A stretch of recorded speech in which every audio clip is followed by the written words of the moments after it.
अस्सलाम वालेकुम। Welcome to my YouTube channel Abbasi educational network. आज का जो हमारा पहला लेक्चर है वो आज हम सेकेंड ईयर की मैथमेटिक्स को स्टार्ट करने लगे हैं, जिसमें हम फर्स्ट यूनिट से स्टार्ट करेंगे। और पहले लेक्चर में हम जो हमारे पास पहले यूनिट का मेन टॉपिक है फंक्शंस एंड लिमिट्स, इसको डिस्कस करेंगे। तो आज के लेक्चर में जो हमने मेनली जो चीज़ें डिस्कस करनी है, जिनके ऊपर हमने फोकस करने हैं, डिस्क्राइब करने हैं, जिनको हमारे पास एक फ़ंक्शन का कंसेप्ट क्या है, और हम फंक्शन अगर हमारे पास है तो उसकी डोमेन और रेंज होती क्या, और वो कैसे निकालते हैं। ये टॉपिक है कुछ जो आज हम डिस्कस करेंगे।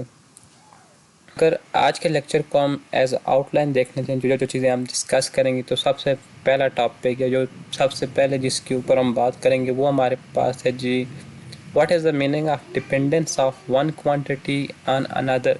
जी अक्सर हम सुनते आ रहे हैं कि हमारे पास एक चीज़ दूसरे के ऊपर डिपेंड कर रही है। डिपेंडेंस का हमारे पास मीनिंग क्या है, किस तरह डिपेंड करती है, और अगर डिपेंडेंस है दो क्वांटिटीज़ के दरमियान जिनको हम यूजुअली वेरिएबल कहते हैं, तो वेरिएबल हमारे पास क्या होते हैं, क्या किस तरह वेरिएबल को हम डिफ़ाइन करते हैं, डिस्टिंग्विश करते हैं, और साथ साथ वेरिएबल को हम किस तरह क्लासीफाई करते हैं, जो हमारे पास मेन उनकी क्लासेस हैं। जो तीसरी चीज़ हम देखेंगे, जो सबसे मेन इम्पॉर्टेंट टॉपिक इस लेक्चर का भी और वैसे भी अदरवाइज भी, ये हमारे पास वेरी इंपॉर्टेंट टॉपिक है जो हमारे पास है फंक्शंस। आज हम फंक्शन को ब्रीफली डिस्कस करेंगे। फंक्शन हम किस तरह डिफ़ाइन करते हैं फंक्शन को, अगर हमारे पास कोई भी रिलेशन दिया हुआ आया वो फंक्शन है या नहीं है। फंक्शन को हम एनालिटिकली किस तरह चेक करते हैं, अगर वो हमारे पास कोई कर्व का ग्राफ है तो हम कैसे बता सकते हैं वो फंक्शन है या नहीं है। उसके बाद फंक्शन के साथ ही हम इसको देखेंगे हमारे पास फंक्शन वगैरह की नोटेशन क्या है। और जो लास्ट टॉपिक हम डिस्कस करेंगे, जो हमारे पास 1.1 एक्सरसाइज का जो क्वेश्चन नंबर 4 है, उसको हम ब्रीफली कम्प्लीटली डिस्कस करेंगे। अगर हमारे पास फंक्शन दिए हैं तो उनकी डोमेन और रेंज से क्या मुराद है, और वो हम कैसे फाइंड करते हैं। ये हमारे पास 5 टॉपिक है जिनको हम रेस्पेक्टिवली डिस्कस करेंगे। तो सबसे पहले जो हमारे पास जिसको हमने टॉपिक को एज आउटलाइन में फर्स्ट रखा हुआ है, वो हमारे पास है dependence of one quantity on another.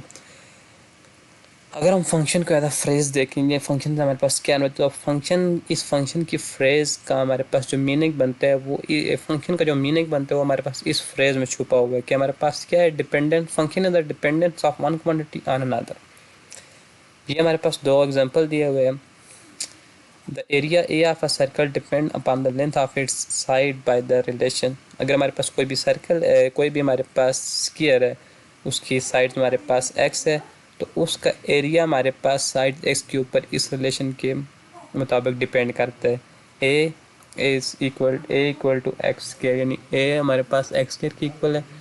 ये बता रहा है अगर हमारे पास जैसे जैसे हम साइड्स की लेंथ इंक्रीज़ करते जाएंगे या डिक्रीज़ करते जाएंगे रिस्पेक्टिवली, हमारे पास इससे एरिया भी इंक्रीज़ करेगा या डिक्रीज़ करेगा। इस रिलेशन से हमें पता लग रहा है कि जो हमारे पास स्क्वायर का एरिया है वो किसके ऊपर डिपेंड कर रहा है, हमारे पास उसकी साइड की लेंथ के इक्वल। तो ये हमारे पास one quantity area depend upon the other quantity its side, ये हमारे पास एक क्वांटिटी की दूसरी क्वांटिटी के ऊपर डिपेंडेंस को शो कर रहे हैं। सेकंड एग्जांपल हमारे पास वो बिल्कुल ऐसी एरिया की, हमारे पास एक सर्कल है जिसका सेंटर ओ दिया हुआ और उसका रेडियस हमारे पास क्या है, आर। तो हमारे पास area of circle equal to pi r square. ये इस सर्कल का भी एरिया हमारे पास सर्कल के रेडियस के ऊपर डिपेंड करता है। अगर आप रेडियस को इंक्रीज़ करेंगे तो आपके पास एरिया इंक्रीज़ होगा, अगर आप डिक्रीज़ करेंगे तो आपके पास एरिया भी क्या होता जाएगा, डिक्रीज़ होता जाएगा। इस एग्जाम्पल से हमें पता लग रहा है कि हमारे पास जो एरिया ऑफ सर्कल वो डिपेंड कर रहा है किसके ऊपर, रेडियस ऑफ सर्कल। तो यहाँ से हम देख के बता सकते हैं कि हमारे पास फिज़िकली बहुत सारी एक क्वांटिटी दूसरी क्वांटिटी के ऊपर डिपेंड कर रही है, यानी हमारे पास डिपेंडेंस ऑफ क्वांटिटी हम हर जगह देखते हैं। तो ये हमारे पास मेन टॉपिक है जो पहले आउटलाइन में था, dependence of one quantity upon another. अभी हमने तो कहा है कि हम एक चीज़ को चेंज करेंगे तो हमारे पास एरिया भी चेंज हो जाएगा, यानी हमारे पास इन दोनों क्वांटिटी में वेरिएबिलिटी मौजूद है, यानी दोनों वेरिएबल चेंज की जा सकती है। चलें जी, जो नेक्स्ट हमारे पास टॉपिक है, इससे सब टॉपिक है, वो हमारे पास है वेरिएबल। वेरिएबल इसका नाम हम सुनते आ रहे हैं, what is the meaning of variable, how we define a variable and how we distinguish differentiate between dependent and independent variable. This is the main topic today we are going to discuss. Variable को हम define करते हैं a physical quantity which can take any value is called variable. Physical quantity वो हमारे पास वो quantities होती हैं which can easily measurable.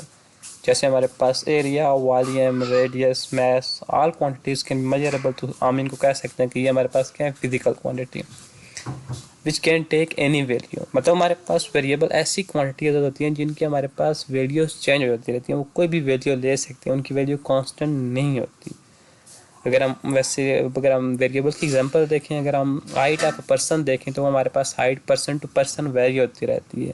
तो ये हमारे पास फॉर एग्जांपल हम मेरे सर्कल देख लें तो सर्कल हमारे पास उसका रेडियस चेंज होता रहता है, हमारे पास वेरिएबल है. इस तरह हम देख लें, वेट देख रहे हैं तो हमारे पास ऐसी बहुत सारी क्वांटिटी हैं जो हमारे पास क्या होती हैं, वेरी करती हैं, वेरिएबल होती हैं, जिनकी कोई भी वैल्यू हो सकती है, जिनकी वैल्यू चेंज होती रहती है. तो ऐसी फिजिकल क्वांटिटीज़ को हम क्या कहते हैं, वेरिएबल. अगर हम मैथ की बात करें इस टॉपिक से रिलेटेड तो हमारे पास वेरिएबल को दो मेन कैटेगरी में डिवाइड करेंगे, इंडिपेंडेंट वेरिएबल और डिपेंडेंट वेरिएबल. बहुत ही सिंपल डेफिनेशन हैं. इंडिपेंडेंट वेरिएबल हमारे पास ऐसा वेरिएबल होता है जिसकी वैल्यू किसी की दूसरे वेरिएबल के ऊपर डिपेंड ना करें. जिसकी इंडिपेंडेंट वेरिएबल है, जिसकी वैल्यू चेंज हो, इंडिपेंडेंटली चेंज हो. जैसा कि हमारे पास प्रीवियस एग्जांपल, हमारे पास एक स्क्वायर था जिसकी साइड एक्स और एरिया हमारे पास क्या था, ए. अगर हम एक्स को अपनी मर्जी से इंडिपेंडेंटली चेंज करेंगे, यानी इसका एरिया से कोई रिलेशन नहीं है, अगर एरिया इसका और एरिया का आपस में कोई रिलेशन नहीं है, एक्स को हम अपनी मर्जी से चेंज करते रहेंगे, तो वो हमारे पास क्या है, इंडिपेंडेंट वेरिएबल. डिपेंडेंट वेरिएबल ऐसे वेरिएबल होते हैं जो हमारे पास इंडिपेंडेंट के ऊपर क्या करते हैं, डिपेंड करते हैं. जैसे हमारे पास ये एरिया ऑफ स्क्वायर में हमारे पास ए इक्वल टू एक्स के दो वेरिएबल हैं, ए और एक्स. इसमें हमारे पास एक्स इंडिपेंडेंट वेरिएबल है. जैसे ही हम एक्स को चेंज करेंगे तो उसके रिस्पेक्टिवली हमारे पास ए भी चेंज हो जाएगा. यानी ए हमारे पास क्या है, ए हमारे पास एक्स के ऊपर डिपेंड करता है. तो ये हमारे पास दो मेन क्लासेज हैं, डिपेंडेंट और independent variable.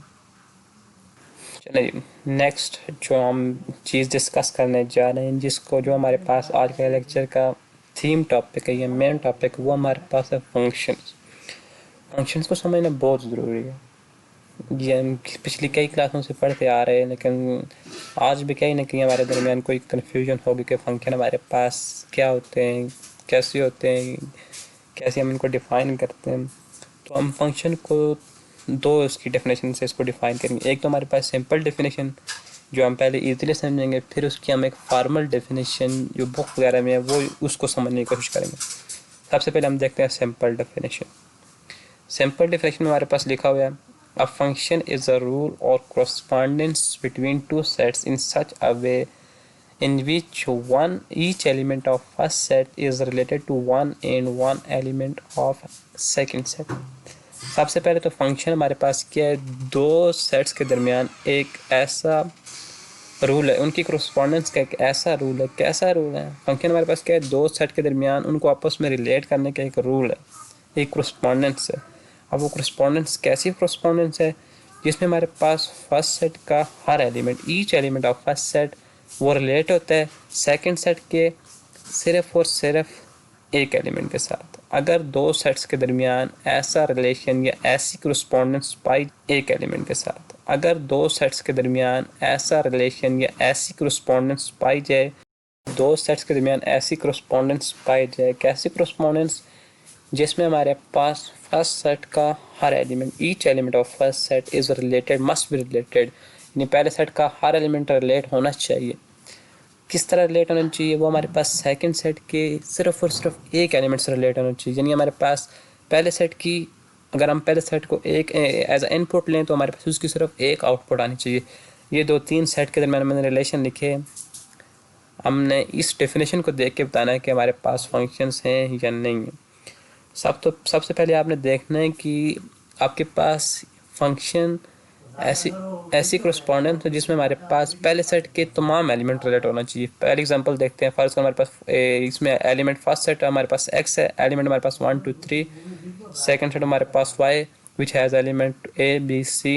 Each element of first set x is related to the other some element of a second set. 1 भी हमारे पास बी से रिलेट हो रहा है, 2 हमारे पास सी से रिलेट हो रहा है और 3 हमारे पास ए से रिलेट हो रहा है। यानी हमारे पास each element of first set is related. First definition is clear. Second हमारे पास क्या है, जो हमारे पास पहले सेट का हर एलिमेंट दूसरे के सिर्फ और सिर्फ एक एलिमेंट से रिलेट होना चाहिए, एक से ज़्यादा एलिमेंट से रिलेट नहीं होना चाहिए। 1 भी हमारे पास एक एलिमेंट से रिलेट हो रहा है विच इज़ बी, 2 हमारे पास 1 एलिमेंट से रिलेट हो रहा है विच इज़ सी, एंड 3 हमारे पास सिंगल एलिमेंट से रिलेट हो रहा है विच इज़ ए। यानी हमारे पास ये जो रिलेशन है दो सेट के दरमियान आपस में कोरस्पॉन्डेंस है, ये इन रूल को वेरीफाई करती है। तो इसका मतलब हमारे पास क्या है कि ये दो सेट के दरमियान जो रिलेशन है वो हमारे पास फंक्शन है। क्या सेकेंड एग्जांपल हम देख लेते हैं F2। ये हमने दो सेट के दरमियान रिलेशन डिफाइन किया है एक्स वाई।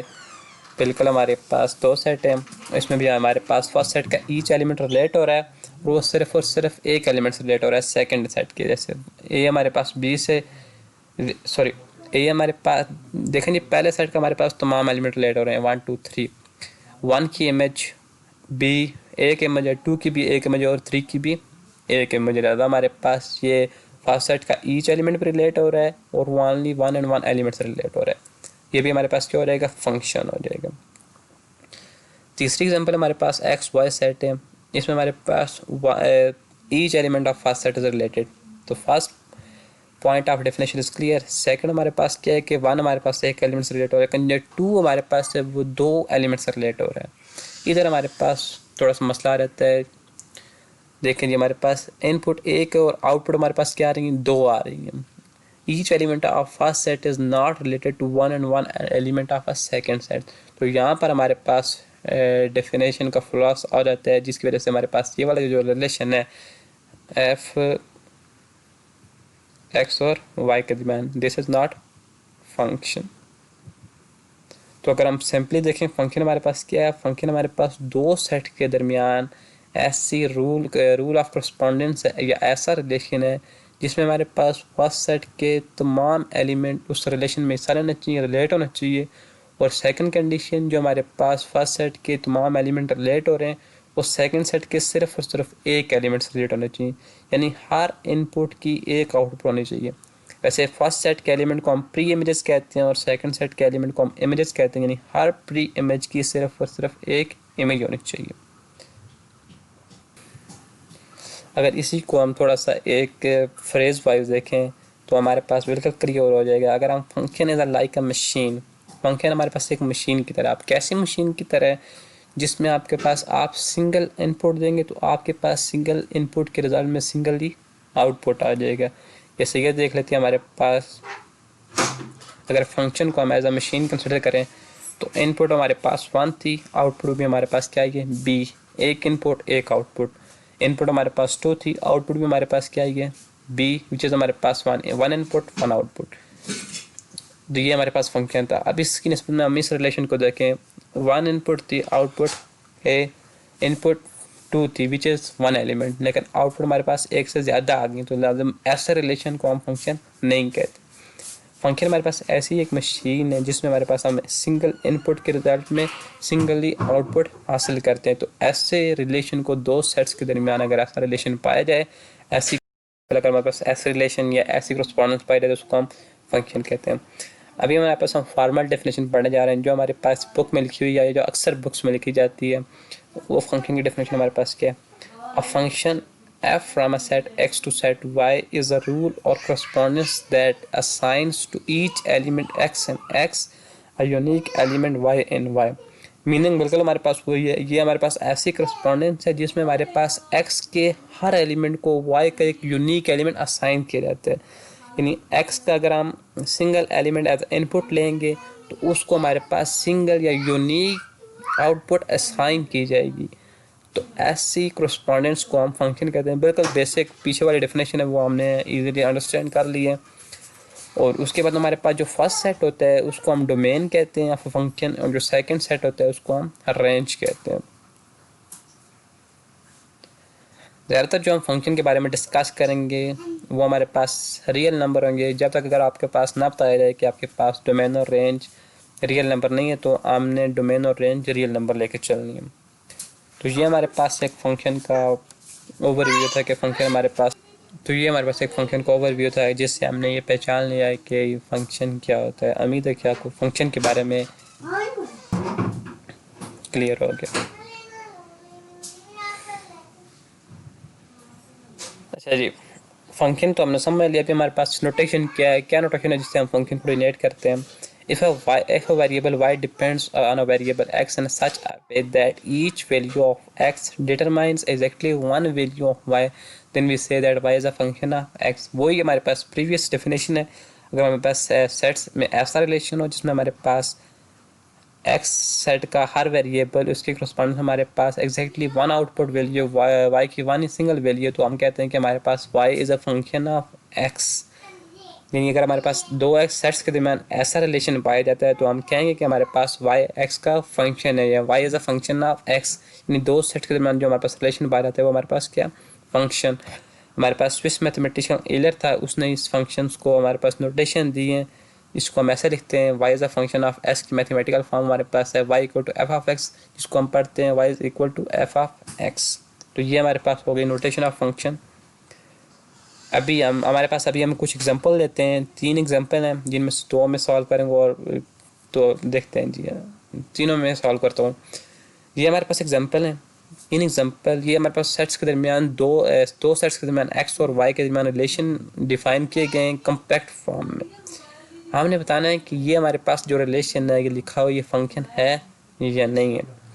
हम फंक्शन इस रिलेशन को फंक्शन दो तरह से चेक करेंगे। हमारे पास एक एनालिटिकल मेथड और दूसरा हमारे पास ग्राफिकल मेथड। एनालिटिकल मेथड में हम वेन डायग्राम का सहारा लेंगे। वेन डायग्राम में हम एक्स की सर्टन वैल्यू लेंगे और वो चेक करेंगे वो हमारे पास प्रीवियस डेफिनेशन को सेटिस्फाई करते हैं या नहीं। और जो ग्राफिकल मेथड है उसमें हमारे पास एक टेस्ट हम अप्लाई करेंगे जिसको हम कहते हैं वर्टिकल लाइन टेस्ट। चलेंगे स्टार्ट करते हैं। फर्स्ट एग्जांपल हमारे पास है जी y equal to x square. ये दो सेट्स के दरमियान की रिलेशन है, हमने चेक करके बताना है कि ये फंक्शन है या नहीं है। तो let's try y equal to x square. इसमें हमारे पास x is independent variable and y is dependent variable. तो हम क्या करते हैं, हम x की सर्टन वैल्यू ले लेते हैं और उसकी करस्पॉन्डिंग देखते हैं कि हमारे पास आउटपुट क्या आती है। अगर हम x की वैल्यू 1 रखेंगे तो हमारे पास 1 का स्क्वायर 1, उसकी करस्पॉन्डिंग एक वैल्यू आ जाएगी। अगर हम x की वैल्यू 1 रखेंगे तो हमारे पास 1 का स्क्वायर 1, उसकी करस्पॉन्डिंग एक वैल्यू आ जाएगी। अगर हम x की वैल्यू 2 रखेंगे तो हमारे पास उसके करस्पॉन्डिंग y की वैल्यू क्या आ जाएगी 9। तो यहाँ से हम देख सकते हैं कि हमारे पास दो सेट्स के दरमियान रिलेशन है जिसमें फर्स्ट सेट का ईच एलिमेंट रिलेट हो रहा है और सेकंड सेट के यूनिक एलिमेंट से रिलेट हो रहा है। तो ये हमारे पास ये रिलेशन हमारे पास क्या दिया गया, फंक्शन दिया गया। दूसरा तरीका जो हमने पढ़ना है वो हमारे पास है जी ग्राफिकल टेस्ट, जिसको हम कहते हैं वर्टिकल लाइन टेस्ट। अगर हमारे पास कोई भी रिलेशन या कोई भी कर्व दी हो तो हम बता सकते हैं वो फंक्शन है या नहीं है। उसका क्या तरीका है कि सबसे पहले हमने उसका ग्राफ ड्रा करना है। तो ये हमारे पास जो कर्व है वाई इक्वल टू एक्स की है, इसका ग्राफ हमारे पास इस तरह का होता है। हमने क्या करना है, हमने उस ग्राफ के ऊपर एक वर्टिकल लाइन ड्रा करनी है। तो ये हम किसी भी पॉइंट के ऊपर आप कहीं भी ड्रा कर सकते हैं। ये हो गया, यहाँ पर हो गया, यहाँ पर हो गया।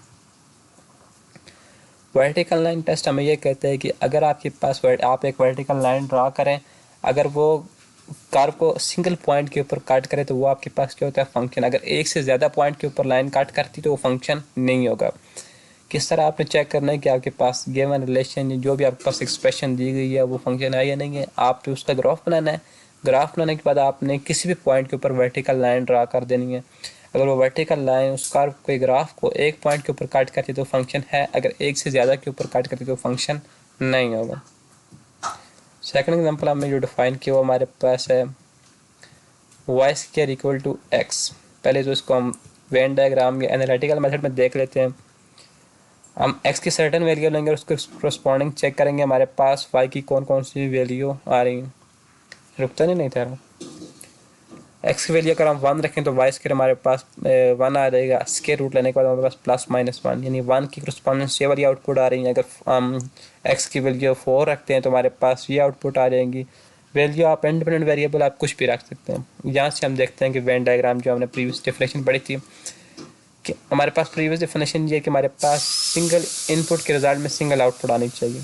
इधर हमारे पास इनपुट 1 है, आउटपुट हमारे पास 2 एलिमेंट आ रहे हैं, यानी हमारे पास सिंगल एलिमेंट की आउटपुट यूनिक नहीं आ रही, एक से ज़्यादा आ रही है। तो एनालिटिकल मेथड से ये हमारे पास ये साबित हो जाएगा, ये हमारे पास ये रिलेशन जो दो सेट्स के दरमियान दी गई ये फंक्शन नहीं।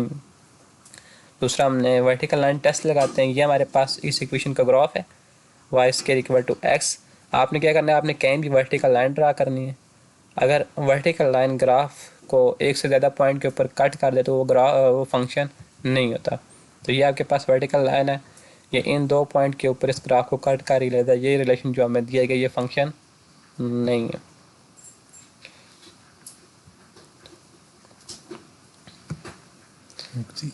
तीसरी एग्जांपल हमारे पास है y square equal to 1 minus x square. ये भी एक इक्वेशन डिफाइन की गई, दो सेट्स के दरमियान रिलेशन है, हमने चेक करना है कि ये फंक्शन है या नहीं है।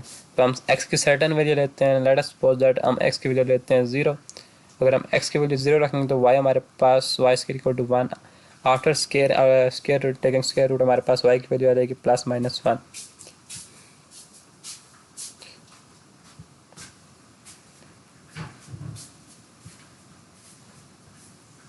+-1 आ जाएगी। इन सिंगल इनपुट के रिजल्ट में हमारे पास एक से ज़्यादा आउटपुट आ रही है तो हमारे पास ये भी फंक्शन नहीं होगा। ये वैसे हमारे पास ये इक्वेशन ऑफ सर्कल है जिसका रेडियस हमारे पास 1 है और ओरिजिन के ऊपर पड़ी हुई है। अगर इसका हम ग्राफ ड्रा करेंगे तो इस तरह का होगा। कोई वर्टिकल लाइन टेस्ट अप्लाई करते हैं, आप किसी पॉइंट के ऊपर वर्टिकल लाइन ड्रा करें, अगर वर्टिकल लाइन एक से ज़्यादा पॉइंट के ऊपर ग्राफ को कट करती है तो वो हमारे पास फंक्शन नहीं होगा। तो ये हमारे पास फंक्शन नहीं है। तो इस तरह हमने किसी भी हम अगर हमारे पास कोई भी सेट्स के दरमियान कोई भी रिलेशन दिया हो तो हमने दो मेथड पढ़ लिए हैं कि हमने किस तरह बताना है कि वो जो रिलेशन आपको दिएगा, जो इक्वेशन आपको पर डिफाइन की गई वो फंक्शन है या नहीं है। एक एनालिटिकल मेथड, आप इंडिपेंडेंट वेरिएबल के सर्टेन वेरिएबल हैं, अगर आपके पास हर इनपुट के रिजल्ट में एक ही आउटपुट आता है तो वो भी आपके पास क्या होगा, फंक्शन होगा। अगर एक से ज़्यादा आउटपुट आती है वो फंक्शन नहीं होगा। दूसरा हमारे पास वर्टिकल लाइन टेस्ट, आप कर्व के ऊपर जो भी कर्व डिफाइन की गई उसके ऊपर आप वर्टिकल लाइन ड्रा करें, अगर वो लाइन एक से ज़्यादा पॉइंट के ऊपर कट करती तो वो फंक्शन नहीं होगा। अगर एक ही पॉइंट के ऊपर कट करती तो वो हमारे पास फंक्शन होगा। फंक्शन को डिफाइन भी कर दिए, अगर कोई भी इक्वेशन रिलेशन दिया गया तो उसको हम पहचान भी सकते हैं वो फंक्शन है या नहीं है। तो नेक्स्ट हमारे पास मेन टॉपिक आता है, वो हमारे पास है what is domain and range of a function. हम इनको डिफाइन कैसे करते हैं और फंक्शन की डोमेन और रेंज निकालते कैसे हैं। डोमेन को हम सबसे पहले दोनों को डिफाइन कर देते हैं। Domain, what is domain? Domain को हम define the set of all values of independent variable x on which function is define and produce real output is called domain of function. Function में हमारे पास एक independent variable है तो एक dependent. Independent variable की वैल्यूज़ का वो वाला सेट, वो तमाम values of independent variable domain कहलाएंगी। कौन सी वैल्यू, जिनके ऊपर फंक्शन डिफाइन होना चाहिए। डिफाइन होने का मतलब ये हमारे पास वो कोई फाइनाइट आंसर प्रोड्यूस करे, इन्फिनिटी प्रोड्यूस ना करे। और दूसरा ये है कि हमारे पास वो वैल्यू पुट करने से हमारे पास फंक्शन की रियल आउटपुट है, यानी हमारे पास आउटपुट कम्प्लेक्स नंबर नहीं आनी चाहिए। तो वो तमाम पॉइंट डोमेन में शामिल हो गए या उन तमाम पॉइंट के सेट को हम कहते हैं डोमेन ऑफ फंक्शन। क्या दो कंडीशन है? पहली कंडीशन हमारे पास कोई भी पॉइंट हमारे पास डोमेन में उस वक्त लाई करेगा अगर उस पॉइंट को पुट करने से हमारे पास इन्फिनिटी आंसर नहीं आना चाहिए, फाइनाइट आंसर आना चाहिए। दूसरा हमारे पास जो आउटपुट हो वो रियल प्रोड्यूस होने चाहिए। तो ऐसे इंडिपेंडेंट वेरिएबल की वैल्यूज़ के ऐसे सेट को हम डोमेन सिंपल लैंग्वेज में एक बार इसको फिर डिफाइन कर देता हूँ। डोमेन हमारे पास इंडिपेंडेंट वेरिएबल x की वैल्यूज़ का वो सेट होता है जिनके ऊपर फंक्शन डिफाइन होता है और रियल आउटपुट प्रोड्यूस करता है in case of real valued function, जिनकी डोमेन और रेंज दोनों रियल होती हैं। इसको हम कहते हैं डोमेन। रेंज हमारे पास जो इनपुट के रिजल्ट में जो आउटपुट आती है उसको हम रेंज कहते हैं। Simply the output of function are set of values of dependent variable is called range of function. जो हमारे पास डोमेन की आउटपुट होगी, जो फंक्शन की हमारे पास आउटपुट होगी, या जो हमारे पास डिपेंडेंट वेरिएबल की वैल्यूज़ को सेट को हम ये कहते हैं रेंज। यहाँ से तो हमने डिफाइन कर दिया है। अभी हम चेक करते हैं कि हम डोमेन और रेंज फाइंड कैसे करते हैं। उम्मीद है कि डिफाइन करने में आपको कोई डिफ़िकल्टी नहीं होगी। ये हम काफ़ी सारी एग्जांपल्स की डोमेन और रेंज फाइंड भी करेंगे। तो यहाँ से मैंने एक्सरसाइज नंबर 1.1 में से क्वेश्चन नंबर 4 उठाया है, जिसमें कहा गया कि आपने फंक्शन की डोमेन और रेंज फाइंड करनी है और उनका ग्राफ भी स्केच करना है। ग्राफ को स्केच करना हम आगे नेक्स्ट लेक्चर में सीखेंगे। तो इनकी हम डोमेन और रेंज फाइंड भी कर लेते हैं, इससे हमारा क्वेश्चन भी क्लियर हो जाएगा और हमारे पास हमारा डोमेन और रेंज फाइंड करने का कंसेप्ट भी क्लियर हो जाएगा। 8 एग्जाम्पल हैं, ये हमारे पास एग्जाम्पल 5 तरह की फंक्शन में फॉल करती हैं, यानी 5 तरह के फंक्शन हैं, उनकी डोमेन और रेंज हमारे पास निकालने का तरीका है। तो हम क्वेश्चन को नहीं देख रहे हैं, हम 5 तरह के फंक्शंस को देख रहे हैं। अगर ऐसा फंक्शन है तो उसकी डोमेन और रेंज हम कैसे निकालेंगे। इनमें हमारे पास polynomial function, radical function, absolute function, piecewise function और रैशनल फंक्शन, ये उन टाइप के फंक्शन की एग्जांपल हैं। सबसे पहले देखते हैं पोलिनोमियल फंक्शन। ये नेक्स्ट लेक्चर जो मेरा होगा उसमें मैं तमाम फंक्शन के टाइप को डिस्कस करूँगा और उसमें हम ये पोलिनोमियल तमाम फंक्शन के बारे में पढ़ेंगे। आज सिर्फ मैं आपको डोमेन और रेंज निकालना सिखा रहा हूँ। जो हमारे पास फर्स्ट फंक्शन है ये 2x - 5, इसको हम ये हमारे पास ये सिर्फ सिंगल एग्जांपल है पोलिनोमियल फंक्शन की। वैसे पोलिनोमियल फंक्शन हमारे पास ऐसे फंक्शन होता है जिनमें हमारे पास एक्सप्रेशन क्या हो, पोलिनोमियल हो। पोलिनोमियल के बारे में हमने पढ़ा है, g(x = 2x - 1), ये हमारे पास एक फंक्शन है जिसको हम कहते हैं पोलिनोमियल फंक्शन। इसकी हमने डोमेन और रेंज निकालनी है। डोमेन की नोटेशन हमारे पास क्या है, डोमेन ऑफ जी।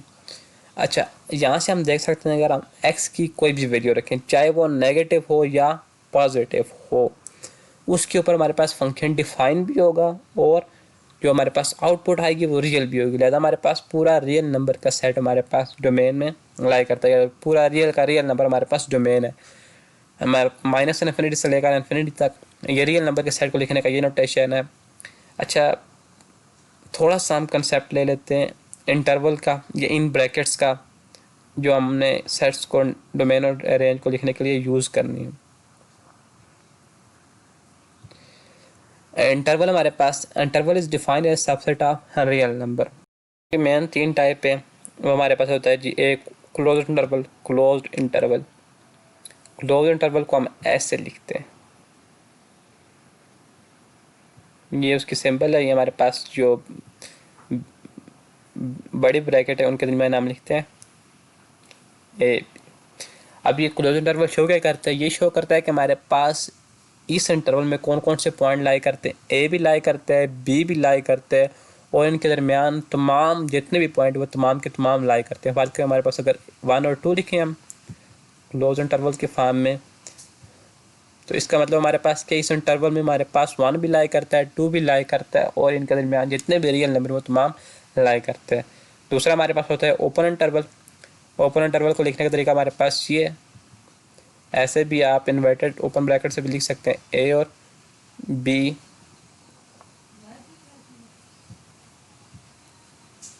ये हमारे पास इसकी सिंबल है। कि दूसरा आप इसको इस तरह स्मॉल ब्रैकेट से भी लिख सकते हैं। अगर आप ये वाली ब्रैकेट ना पुट करना चाहें तो आप स्मॉल ब्रैकेट से भी लिख सकते हैं ओपन इंटरवल को। ओपन इंटरवल हमारे पास इसका मीनिंग क्या है, ओपन इंटरवल हमारे पास, ओपन इंटरवल में वो तमाम पॉइंट शामिल होते हैं ए और बी के अलावा, नहीं एंड पॉइंट के अलावा तमाम पॉइंट शामिल हैं। अगर हम इसकी बात करें, अगर हम इसको लिखना चाहें 1 और 2 को ओपन इंटरवल में, तो इस तरह हम लिखेंगे, ये स्मॉल ब्रैकेट है। इसका मीनिंग हमारे पास क्या, हमारे पास इस इंटरवल में 1 भी शामिल नहीं और 2 भी शामिल है, लेकिन इनके मिड में जितने भी रियल नंबर वो तमाम के तमाम शामिल है। तीसरा हमारे पास ऑफ ओपन या ऑफ क्लोज, उसका हमारे पास यही मीनिंग है। अगर हम ऐसे लिख देते हैं, एग्जांपल को देख लेते हैं,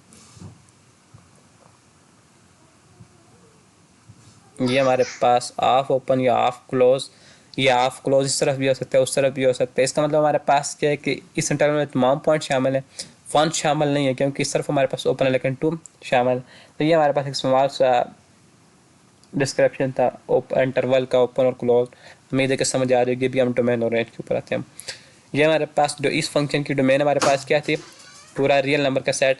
इसको हम ओपन ब्रैकेट के ओपन इंटरवल के फॉर्म में भी ऐसे लिख सकते हैं, रेंज। रेंज हमारे पास होती है इन डोमेन का आउटपुट या आउटपुट ऑफ फंक्शन। यहाँ आप जो भी पॉइंट पुट करेंगे उसके रिजल्ट में आपके पास नेगेटिव नंबर भी आएंगे, पॉजिटिव नंबर भी आएंगे, जीरो भी आएगा, यानी आपके पास इसकी रेंज भी आपके पास क्या हो जाएगी, रियल नंबर। यूजुअली जो हमारे पास पोलिनोमियल होते हैं, या आप कह सकते हैं आपके पास जो भी पोलिनोमियल फंक्शन होगा उसकी डोमेन और रेंज आपके पास क्या होती है, रियल नंबर।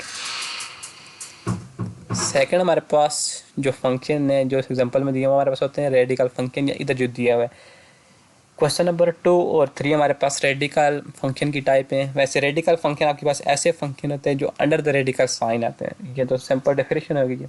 चले जी, अभी हम इन फंक्शंस की डोमेन को हमने फाइंड करना है। डोमेन में हमने पढ़ा था, डोमेन में वो तमाम पॉइंट शामिल होते हैं जिनके ऊपर फंक्शन डिफाइन हो और रियल आंसर प्रोड्यूस करे। अगर इस फंक्शन को हम देखेंगे तो फंक्शन तो हमारे पास तमाम रियल नंबर के ऊपर डिफाइन है, डिफाइन का मसला नहीं आ रहा, लेकिन हमारे पास सर्टेन पॉइंट के ऊपर वो रियल आंसर प्रोड्यूस नहीं कर रहा। अगर हम जानते हैं अगर हमारे पास रेडिकल के नीचे नेगेटिव नंबर आ जाए तो उसकी वजह से हमारे पास वो नंबर इमेजिनरी बन जाता है, अयोटा का साइन आ जाता है। तो इस फंक्शन के रियल आंसर के लिए हमारे पास इनपुट इसका रिजल्ट, इस एक्सप्रेशन का रिजल्ट क्या आना चाहिए, इस x के -4 का रिजल्ट इक्वल और ग्रेटर देन 0 आएगा, तब हमारे पास रियल आउटपुट प्रोड्यूस हो सकती है। तो यानी डोमेन में भी हमारे पास वो तमाम पॉइंट शामिल हो जाएंगे जो इस एक्सप्रेशन का रियल आउटपुट ला सकें, रियल आंसर ला सकें। आफ्टर सॉल्विंग दिस, इसको हम सॉल्व करने के बाद इसको इस तरह लें तो ये प्लस हो जाएगा, स्क्वायर रूट लें हमारे पास +-2 आ जाएगा। अगर हम इसको सेपरेट करेंगे तो हमारे पास x greater than equal to 2, यानी हमारे पास वो तमाम पॉइंट 2 के इक्वल 2 से बड़े हैं, इनको हम इस हाफ ओपन क्लोज इंटरवल के फॉर्म में लिख सकते हैं। और इसको अगर हम चेक करें तो -2 इज लेस देन x, इसका मतलब हमारे पास वो तमाम पॉइंट जो -2 से छोटे हैं, इसको हम इस फॉर्म में लिख सकते हैं। अगर इनको हम आपस में कंबाइन करके लिखें तो ये हमारे पास इस फंक्शन की डोमेन आ जाएगी। हम देख सकते हैं अगर आपके पास इधर से आप कोई भी पॉइंट पुट करके देखें इस इंटरवल में तो आपके पास रियल आंसर आएगा और आपके पास वो फाइनाइट भी होगा। लिहाजा ये पॉइंट हमारे पास डोमेन है, ये फंक्शन की डोमेन है। -2, इस डोमेन को आप ऐसे भी लिख सकते हैं, रियल नंबर के सेट में से आप क्या करें, ये इंटरवल माइनस कर दें, यानी -2 और माइनस कर दें। नहीं, तमाम रियल नंबर शामिल हैं एक्सेप्ट दिस ओपन इंटरवल। -2 और 2 भी शामिल है, लेकिन इनको हमने माइनस करके इनके दरमियान आपके पास 1 आता है। 1 को चेक करते हैं, 1 का स्क्वायर 1, 1 - 4 आपके पास क्या आंसर आ जाएगा -3। -3 का स्क्वायर रूट आपके पास क्या आ जाएगा 3 iota, which is a not real number. ये इस इंटरवल के दौरान जितने पॉइंट हैं वो डोमेन में शामिल नहीं होंगे। डोमेन का कंसेप्ट तो हमारे पास क्लियर हो गया। रेडिकल एक फंक्शन का हमने डोमेन कैसे निकालनी है, जो आपके पास रेडिकल के नीचे एक्सप्रेशन होगी उसका जो नंबर या जो वैल्यूज़ ग्रेटर देन 0 रिजल्ट निकाल सकें वो आपके पास डोमेन में शामिल हो जाएंगे। रेंज कैसे निकालेंगे, बहुत सिंपल है। अगर आप +-2 पुट करेंगे तो आपके पास 0 रिजल्ट आ जाएगा। नेगेटिव नंबर तो आपके पास आ नहीं सकता, आपके पास नेगेटिव नंबर डोमेन में शामिल नहीं होंगे। 0 आपके पास शामिल है और आपके पास जैसे भी आप ये वैल्यूज पुट करते जाएंगे तो आपके पास पॉजिटिव नंबर इन्फिनिटी से कोई भी नंबर आ सकता है। आपके पास इसके रेंज क्या होगी 0 to infinity. 0 is included in range of function. तो ये हमने सीख लिया कि हम रेडिकल फंक्शंस की डोमेन और रेंज कैसे निकालते हैं। उसके बाद जो फंक्शन हमारे पास है, एग्जांपल जो क्वेश्चन नंबर 4 है वो हमारे पास है एब्सोल्यूट फंक्शंस की टाइप का। एब्सोल्यूट फंक्शंस हमारे पास ऐसे फंक्शन होते हैं which can produce only positive result, यानी जिनका हमारे पास सिर्फ पॉजिटिव रिजल्ट है, नेगेटिव रिजल्ट कभी नहीं आता। तो डोमेन ऑफ फंक्शन तो आप देख सकते हैं कि आप यहाँ पर कोई भी नंबर पुट करें तो आपके पास रिजल्ट हमेशा क्या आएगा, फाइनाइट आएगा और रियल आएगा। डोमेन पूरे के पूरे रियल नंबर के सेट के ऊपर मुश्तमिल है। और जब रेंज की बात करें, क्योंकि हमारे पास जो एब्सोल्यूट फंक्शन है रिजल्ट हमेशा क्या आएगा, पॉजिटिव आएगा। इसकी रेंज आपके पास क्या होगी 0 से infinity. This is the range of this function. Next जो हमारे पास टाइप ऑफ फंक्शन है जो इसमें दी है वो हमारे पास है पीस वाइज फंक्शन। हम देखना कि हमने पीस वाइज फंक्शन की डोमेन और रेंज कैसे निकालनी है। पीस वाइज फंक्शन हमारे पास ऐसे फंक्शंस होते हैं, इन टाइप ऑफ फंक्शन के ऊपर मैं नेक्स्ट लेक्चर बनाऊंगा तो उधर से आपको आसानी से समझ आ जाएगी। जो आपके पास इंटरवल के फॉर्म में डिफाइन किए जाए, जो आपके पास पीसेस की फॉर्म में डिफाइन किए जाए, यानी एक से ज़्यादा फंक्शन की कम्बिनेशन के फॉर्म में डिफाइन किए जाए, उनको हम कहते हैं पीस वाइज फंक्शन। g(x) हमारे पास डिफाइन है। g(x) हमारे पास ये फंक्शन है, हमारे पास ये वाला फंक्शन यूज़ होगा जब आपके पास x की वैल्यू -2 या -2 से छोटी होंगी, -3 से इन्फिनिटी तक। और ये वाला फंक्शन हमने यूज़ करें जब आपके पास x की वैल्यू -2 से बड़ी होंगी, तो ये आपके पास एक पीस वाइज फंक्शन, तो यानी आपके पास ये वाला फंक्शन हमने यूज़ करें जब आपके पास x की वैल्यू -2 से ग्रेटर हो, जैसे 1 2 3 4। तो यहाँ से आप देख सकते हैं कि आपके पास डोमेन में तमाम नंबर शामिल हैं, नेगेटिव भी और पॉजिटिव भी। तो डोमेन भी आपके पास रियल नंबर का सेट होगा और रेंज भी आपके पास रियल नंबर का सेट होगा। अगर आपके पास इस फॉर्म में डोमेन और पीस वाइज फंक्शन डिफाइन करें तो यूजुअली आपके पास पीस वाइज फंक्शन की भी डोमेन भी रियल नंबर ही होती है और रेंज भी आपके पास क्या होगी, रियल नंबर।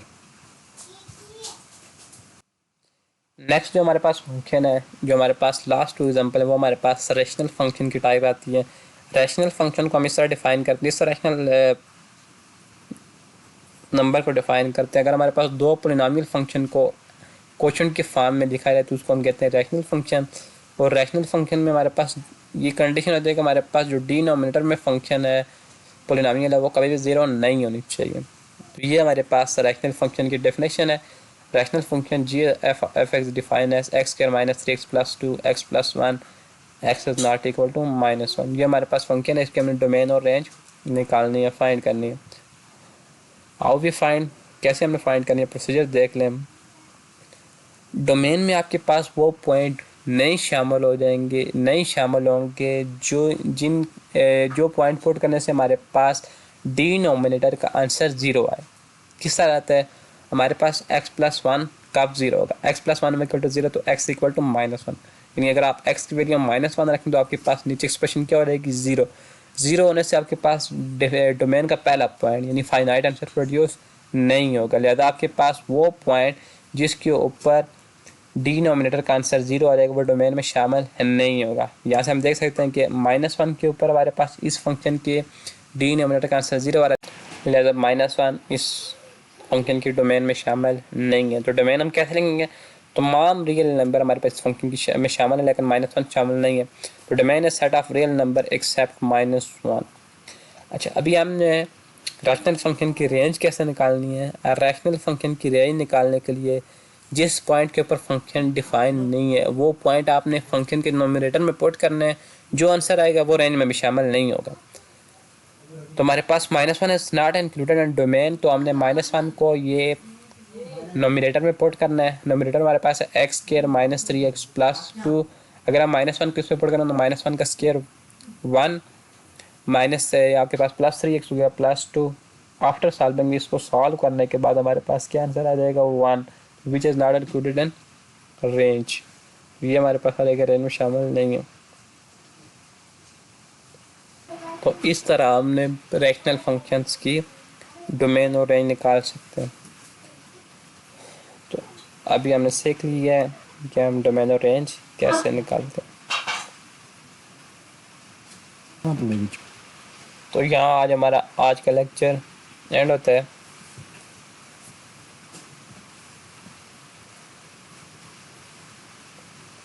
आज हमने ब्रीफली इन चीज़ों को डिस्कस किया है। हमारे पास क्या है कि फिज़िकली हमारे पास what is the meaning of dependence of one quantity upon another which is the phrasal meaning of function. इसको हमने ब्रीफली डिस्कस किया है कि हमारे पास इसके क्या मतलब एग्जांपल भी देखी हैं, रियल लाइफ प्रॉब्लम में देखी है। इस तरह हमारे पास जब डिपेंडेंस करती हैं क्वांटिटीज़ तो वेरिएबल इन्वॉल्व हो जाते हैं। वेरिएबल क्या होते हैं, उसकी टाइप्स देखी हैं, किस तरह हमने पहचानना है।